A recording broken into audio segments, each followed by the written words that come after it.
آپ کے علم میں ہے کہ الحمدللہ ایک محنت ہوئی ہے صحابہ کرام کے دفاع کے لیے، اور اسی کا نتیجہ ہے کہ پنجاب اسمبلی میں ایک بل پیش ہوا، آپ اس کی ڈیٹیل جانتے ہیں، ہم نے اس پر پریس کانفرنس بھی اس دن کی، اور اس بل میں کیا تھا کہ نبی کے نام کے ساتھ خاتم النبیین لکھنا ہوگا، صحابہ کے نام کے ساتھ رضی اللہ عنہ لکھنا ہوگا، نبی کی چاروں بیٹیوں کے ساتھ رضی اللہ عنہ لکھنا ہوگا،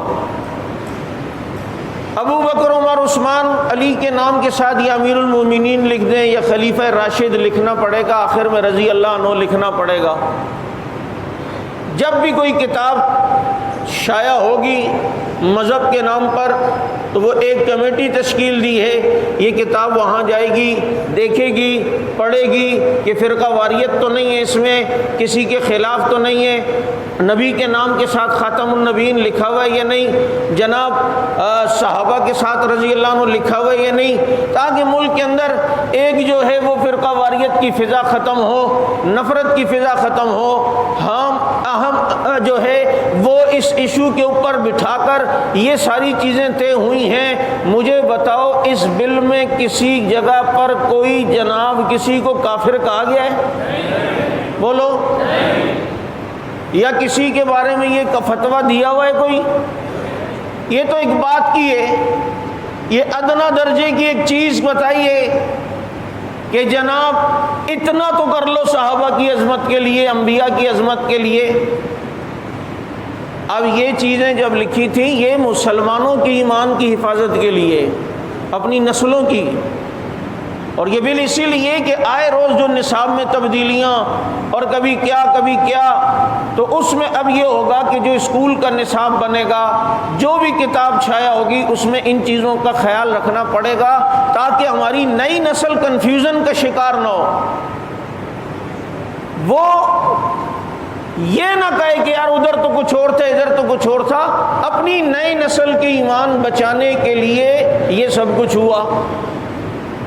لیکن بلی تھیلے سے آ گئی باہر، جن کو صحابہ کا نام برداشت نہیں ہے وہ آ گئے میں باہر، اور آ کر جناب چوں چاں کرنے لگے، پوں پاں کرنے لگے، بھونکنے لگے، ہمیں یہ بل منظور نہیں، ہمیں یہ چیز منظور نہیں۔ اور ایک بدبخت مجلس وحدت المسلمین نام کا، بلکہ مجلس وحدت الکافرین کہہ دیا جائے تو یہ زیادہ اچھا ہے، اس کے پنجاب کا صدر اس نے پریس کانفرنس کی اور کھلم کھلا وہ باتیں جو حق نواز کہتا تھا، اعظم حیدری کہتا تھا، تمہیں یقین نہیں آتا تھا، تم کہتے تھے نہیں یہ شیعہ ایسے نہیں ہے، نہیں جی وہ تو ایسا نہیں بولتے، یہ تو تم لوگوں نے اس نے اپنا خوب سے باطن کا اظہار کیا، بلکہ سارے ہی بلیاں تھیلے سے باہر آئیں گے، کیا امین شہیدی تو کیا ساجد نقوی تو کیا بنو متا تو کیا پتہ نہیں کیا کیا، سارے باہر آئے۔ اور اس بدبخت نے پریس کانفرنس کرتے ہوئے کہا کہ جی ہمارے نزدیک صحابی کی جو تعریف ہے اہل سنت کے یہاں الگ ہے، ہمارے یہاں الگ ہے، ہم کیوں ان کے ساتھ رضی اللہ عنہ لگائے، ہم کیوں ابو بکر کو خلیفہ راشد مانے، ہم تو انہیں صحیح خلیفہ ہی نہیں مانتے، غیر قانونی خلیفہ مانتے، نعوذ باللہ۔ بلی آئی تھیلے سے باہر یا نہیں؟ ابھی اور آئے گی۔ حق نواز تیرا خون رائے گا نہیں جائے گا، اے کراچی کے شہداء تمہارا خون ضائع نہیں جائے گا۔ ان کی حقیقت کھلی تھی اور مزید کھلے گی۔ اب جناب اسے تکلیف ہوئی کہ ہم تو صحابہ کی یہ تعریف نہیں مانتے جو یہ مانتے ہیں، تو میں نے اس دن پریس کانفرنس میں بھی کہا کہ صحابی کی تعریف میں تمہارے یہاں تو بنتے ہی ٹوٹل 4 صحابہ ہیں، باقی تو سارے صحابیت سے نکل گئے، سارے۔ اور جو اصول کافی کی روایت پیش کی جاتی ہے کہ حضور صلی اللہ علیہ وسلم کے پاس صرف 4 مسلمان رہے تھے، 4 صحابی تھے، باقی سارے مرتد تھے، حضرت سلمان فارسی، ابو ذر غفاری، مقداد اسود۔ اب جناب ان کو جو ذکر کیا ہے، عجیب بات ہے کہ ان چاروں میں حضرت علی کا نام بھی نہیں لکھا، حضرت حسن کا بھی نہیں لکھا، حضرت حسین کا بھی نہیں لکھا ہوا۔ سمجھ آ رہی ہے یہ بات؟ یہ نہیں سمجھ آ رہی؟ ان میں کہیں بھی نہیں لکھا ہوا۔ سوچ لو ذرا، پھر دیکھ لو۔ تم صحابی کی تاریخ، ہم تو صحابہ کہتے ہیں جس ایمان والے نے میرے پیغمبر کو دیکھا ہے وہ صحابی ہے، وہ میرے نبی کا یار ہے، وہ میرے نبی کا دوست ہے۔ تمہاری تاریخ کے مطابق تو 3-4 ہی مسلمان ہیں، باقی دنیا میں کوئی مسلمان ہی نہیں تھے۔ ایک مولوی محنت کرے تو انقلاب آتا ہے، ہزاروں لوگ راستے پہ آتے ہیں۔ ایک عالم محنت کرے تو ہزاروں لوگوں کی زندگیاں بدلتا ہے۔ اور امام الانبیاء 23 سال محنت کرے اور اثر صرف 4 پہ ہو، یہ صحابہ پر انگلی نہیں اٹھا رہا، یہ عقیدہ، یہ مذہب خدا کی قسم در حقیقت نبی کی محنت پہ انگلی اٹھا رہا ہے، یہ نبی کو ناکام بتا رہا ہے۔ اور جی ہم تو امامت کا قائل ہیں، امامت ہمارے یہاں بنیادی عقیدہ ہے، کھل کے سامنے آیا۔ یہی بات مولانا یوسف لدھیانوی شہید نے لکھی تھی، تو ایک پورا خط یہاں کے ایک ذاکر نے حضرت مولانا یوسف لدھیانوی شہید کو لکھا، آپ نے ہم پر الزام لگایا کہ مسئلہ امامت ہمارا بنیادی عقیدہ ہے، جبکہ یہ ہمارا 5ویں نمبر پہ عقیدہ ہے، بنیادی عقیدہ ہمارا توحید ہے۔ تو حضرت نے اس پر کئی دلائل دیے، اصول کافی سے دیے، بہار الانوار سے دیے اور دیگر کتابوں سے بتائے تمہارا اصل میں بنیادی عقیدہ مسئلہ امامت ہے، باقی بعد میں آتے ہیں، دکھانے کے لیے تم نے اس کو 5ویں نمبر پہ بتایا ہے۔ اور یہی پریس کانفرنس میں وہ کھل کے کہتا ہے ہمارا بنیادی عقیدہ مسئلہ امامت، ہم نبی کے بعد انبیاء کی طرح معصوم مانتے ہیں۔ بلی تھیلے سے باہر آئی یا نہیں آئی؟ ختم نبوت کا انکار اب کھل کے سامنے ہوا یا نہیں کہ ہم ابراہیم حضرت یوسف کی طرح اس طریقے سے ہم ان کو بھی معصوم اور اس درجے میں مانتے ہیں۔ مجھے بتاؤ نبی کے بعد اگر مرزائی ذلی بروزی نبی مانے تو وہ مسلمان نہیں ہوتا، ختم نبوت کا منکر ہوتا ہے۔ وہ تو ذلی اور بروزی مان رہے ہیں، نبی کے بعد یہ نہیں کہتے کہ ہمارا مرزا ابراہیم اور اسحاق اور اسماعیل کی طرح نبی ہے۔ یہ بدبخت لاہور میں کھلے عام پریس کانفرنس کرتے ہوئے کہتا ہے ہمارے امام انبیاء کی طرح ابراہیم اور ان کے عقیدے جو ہمارا ہے اس عقیدے پر ہم ان کے ساتھ علیہ السلام لگائیں گے۔ مجھے بتاؤ ختم نبوت کا انکار اور کس کو کہتے ہیں؟ اور کس کو کہتے ہیں کہ جی امام معصوم عن الخطا ہوتا ہے، امام سے خطا نہیں ہوتی۔ میں نے کہا پہلے امام آپ کہتے ہو ہمارے حضرت علی ہیں، انہوں نے جو حضرت ابو بکر کے ہاتھ پر بیعت کی ہے یہ خطا تھی یا صحیح تھا؟ یہ فیصلہ کر کے بتاؤ، یہ صحیح تھا یا خطا تھی؟ اگر کہتا ہے تو صحیح ہے تو پھر صحیح ہے، اگر کہتا ہے خطا تو تیرا عقیدہ کہاں جاتا ہے؟ اور اگر کوئی کہتا ہے تقیے سے مانا تھا، اوپر سے مانا تھا، دل سے نہیں مانا تھا، تو بدبخت تو بھی علی کی پیروی کرتے ہوئے پھر اوپر سے ابو بکر کو مان لینا رضی اللہ عنہ، لکھ لے، پیروی تو کر علی کی۔ تو جس سوراخ سے نکلنے کی کوشش کرے گا نا حق نواز کے روحانی بیٹے اتھے ہی باڑیں گے جتھوں نکلے ہیں۔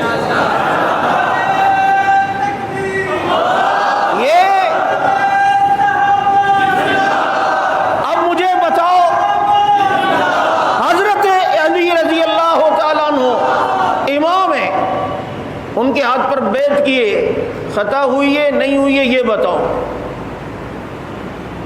اور اس کے بعد دوسرے امام تو آپ کے حضرت حسن ہے نا، جن کو آپ معصوم عن الخطا کہتے ہیں، جن پر وحی آتی ہے، جو جناب انبیاء کی طرح معصوم ہوتے ہیں، جن کی اطاعت فرض ہوتی ہے، جو ماں کی ران سے پیدا ہوتے ہیں، یہ سارے عقیدے امامت کے متعلق آپ کے ہیں نا۔ حضرت حسن بھی امام ہے نا، معصوم عن الخطا ہے نا، معاویہ کے ہاتھ پر بیعت کی ہے، خطا کی ہے یا نہیں کی ہے؟ نہیں کیے تو پھر مان لے، جس کے ہاتھ پر حسن بیعت کرے اس معاویہ کے ساتھ یہ پریس کانفرنس میں کہتا ہے صاحب ہم معاویہ کو نہیں مانتے، ہم رضی اللہ عنہ کیوں لکھے؟ ظالم، حضرت حسن تو مان رہا ہے، تو نہ ماننا، تیرے چمار کو نہ ماننے سے ہمیں کیا فرق پڑتا ہے؟ تیرے جیسا چمار نہ مانے، لیکن سوال یہ ہے کہ ان کے ہاتھ پر بیعت کر کے خطا ہوئی ہے یا نہیں ہوئی؟ تیرا عقیدہ جو ہے نا معصومیت والا، تم بیٹھو تو صحیح، اپنے علاماؤں کو بلاؤ، تم انشاءاللہ 1 گھنٹے میں تگنی کا ناچ ہم نے نہیں نچوایا، اللہ کی توفیق سے چھٹی کا دودھ یاد نہ دلایا، ہمیں بھی صحابہ کا غلام نہ کہنا، دل جلا کو پڑا فلک سے کام نہیں، جلا کے راکھ نہ کر دیں صحابہ کے غلام نہیں۔ یہ پریس کانفرنس ہوئی اور اس میں یہ ساری باتیں اس نے کی، ہم ان کو خلیفہ راشد نہیں مانتے، یہ جو یہ سقیفہ بنی ساعدہ میں جمع ہوئے تھے یہ غیر قانونی جمع ہونا ہے، یعنی صحابہ سقیفہ بنی ساعدہ میں جمع ہوئے اس مسئلے پر کہ اب خلیفہ کون ہو، تو کہتا ہے یہ کام ہی غیر قانونی تھا۔ وہاں پھر ابو بکر صدیق رضی اللہ عنہ کو نامزد کیا یا نہیں؟ بولو۔ اب جب ان کو نامزد کیا، کس نے نامزد کیا؟ کس کے مشورے سے ہوا؟ کس کے؟ اچھا، مشورہ دینے والے وہ ہیں کہ ابو بکر امام ہے، ابو بکر خلیفہ ہے؟ مشورہ دینے والے وہ مشیر ہیں جو نبی کے مشیر رہے، وہ مشیر ہیں جو مشورے کے آداب کو جانتے تھے۔ آج آپ کسی سے مشورہ لینے لگو نا تو پہلے یہ دیکھتے یار بندہ ایماندار ہے یا نہیں، صاحب رائے ہے یا نہیں، مشورے میں اپنی ذاتیات تو نہیں لائے گا، اپنا فائدہ تو نہیں دیکھے گا، یہ ساری چیزیں دیکھتے ہو یا نہیں؟ اچھا، پھر ہم نے اس سے حسن ظن کرتے ہوئے اس سے بات کر لی اور مشورہ لیا، دل کے حال تو اللہ جانتا ہے، دل کے حال تو اچھا، نبی کو اللہ تعالیٰ جن لوگوں سے مشورے کا حکم دے تو اللہ تو ان کی ساری پوزیشن، کنڈیشن، دل کے حالات جانتا ہے نا۔ اللہ نے قرآن میں کیا فرمایا؟ وَشَاوِرْهُمْ فِي الْأَمْرِ، اے نبی معاملات میں صحابہ سے مشورہ کیا کرو، صحابہ سے وَشَاوِرْهُمْ فِي الْأَمْرِ، سورہ ال عمران اٹھا لو، وَشَاوِرْهُمْ فِي الْأَمْرِ، صحابہ سے مشورہ کر لیا کرو، جن سے اللہ مشورہ کرنے کا حکم نبی کو دے رہا ہے، کتنے بہترین مشورہ دینے والے ہوں گے، کتنے ایماندار ہوں گے مشورے میں، کتنے صاحب رائے ہوں گے۔ ان لوگوں نے مشورہ کر کر صدیق اکبر کو خلیفہ اول بنایا، اور تم کہتے ہو یہ جناب غیر قانونی۔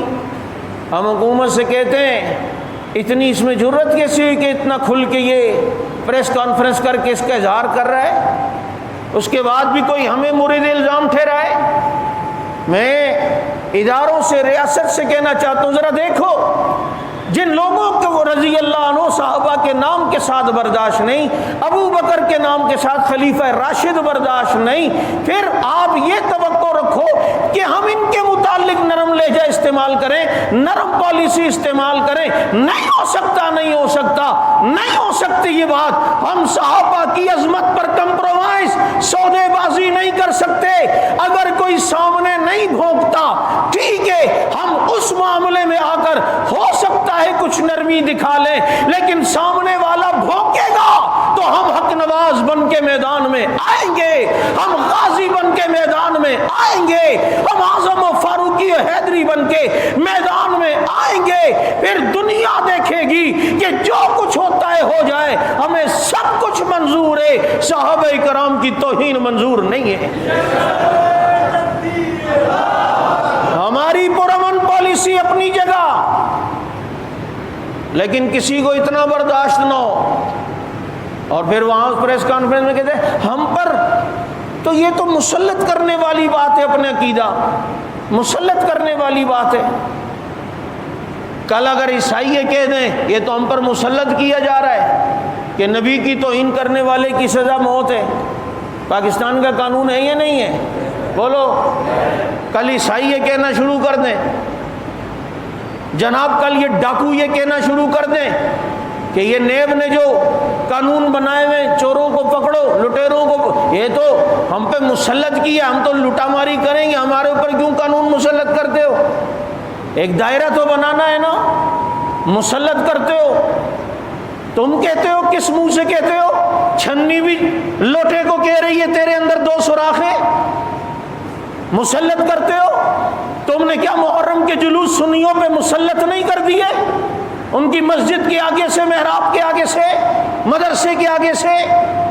کیا تم آذان میں وہ خلیفتو بلا فصل کہہ کر اپنا عقیدہ اسپیکروں کے ذریعے سے ہم پر مسلط نہیں کرتے؟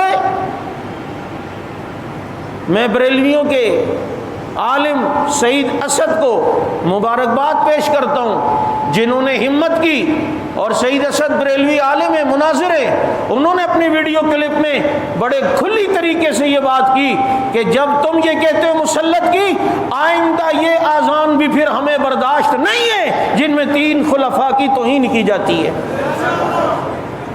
ہوتی ہے یا نہیں؟ اتنا برداشت نہیں کہ صحابہ کے ساتھ رضی اللہ عنہ لگائیں۔ بہرحال یہ ایک طویل موضوع ہے، کبھی اس پر انشاءاللہ میں دلائل سے پوری بات کروں گا۔ میں صرف اتنا آپ کو باور کروانا چاہتا ہوں، جو ہم کہتے تھے اور لوگ یقین نہیں کرتے تھے کہ نہیں نہیں یہ تو صحابہ کو مانتے ہیں، یہ دیکھ لو بلی تھیلے سے باہر آئی یا نہیں آئی یا نہیں آئی؟ اس لیے ہم یہ کہتے ہیں یہ کوئی معمولی مسئلہ نہیں ہے، یہ بڑی مشکل سے ایک پرامن فضا بنی ہے، ایک سلسلہ بنا ہے، اور ہم یہ چاہتے ہیں کہ اس ملک کے اندر یہ امن کی فضا ہی رہے، فرقہ واریت کی یہ فضا کا خاتمہ ہو، اور اس کے لیے بنیادی طور پر سب سے پہلے یہ چیز ضرورت ہے کہ نبی کی ناموس کا دفاع ہو، صحابہ کرام کی عزت کا تحفظ ہو۔ اگر یہ نہیں ہوگا، پتھر مارنے والے کو نہیں روکو گے تو ہاتھ تو آگے آئیں گے۔ پتھر مارنے والوں کو روکو، گالی دینے والوں کو روکو۔ یہ جو گالی صحابہ کرام کو دیتے ہیں، ہمارا یہی مطالبہ ہے کہ یہ نہیں ہونی چاہیے۔